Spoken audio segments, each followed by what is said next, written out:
नमस्कार दोस्तों। आज सावन की पहले सोमवारी को आप सबों को बहुत बहुत बधाई। ये शिव कौन है भाई, जो असुरों को भी प्रिय है, सुर को भी प्रिय है, जो राम को भी प्रिय है, रावण को भी प्रिय है। कौन है शिव?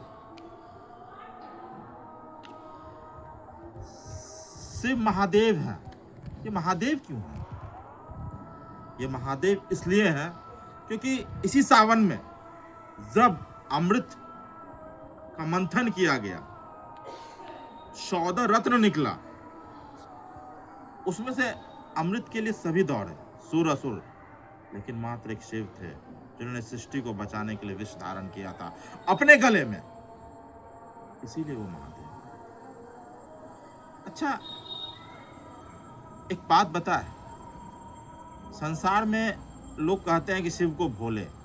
शिव भोले नहीं है, शिव बहुत चतुर है। पता है आपको, जब अमृत मंथन हुआ ना, उससे अमृत निकला, देवताओं ने छल करके सारा अमृत पीने का प्रयास किया।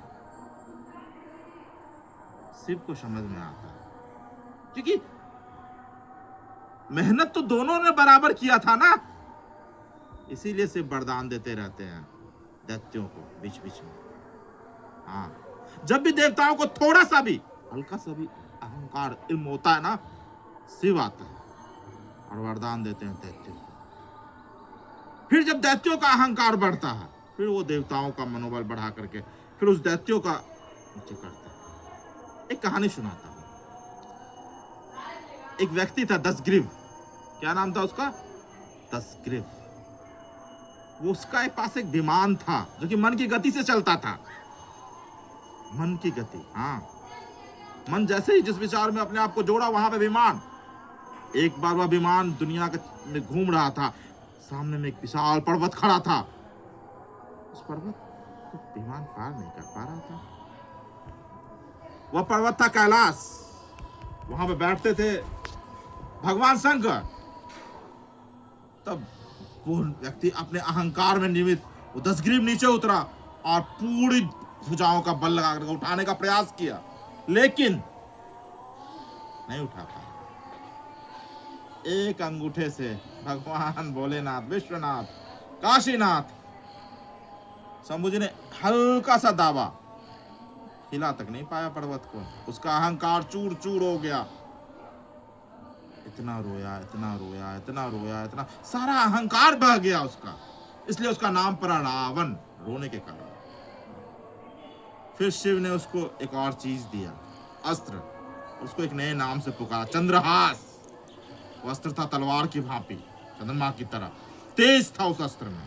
कहा, तुम इस अस्त्र का अगर प्रयोग धर्म के लिए करोगे तो यह हमेशा अच्छा रहेगा और तुम्हारा यश वैभव बढ़ता रहेगा। अगर तुम इसका प्रयोग अधर्म के लिए करोगे तो धीरे धीरे अच्छा हो जाएगा और कांति इसका खत्म होता रहेगा।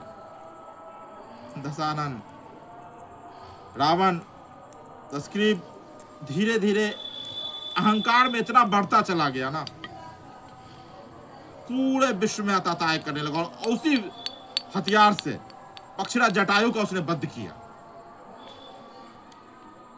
माता को उन्होंने बंदी बनाया अशोक वाटिका में, जिसके बाद धीरे धीरे धीरे धीरे समूल नाश हो गया उसका।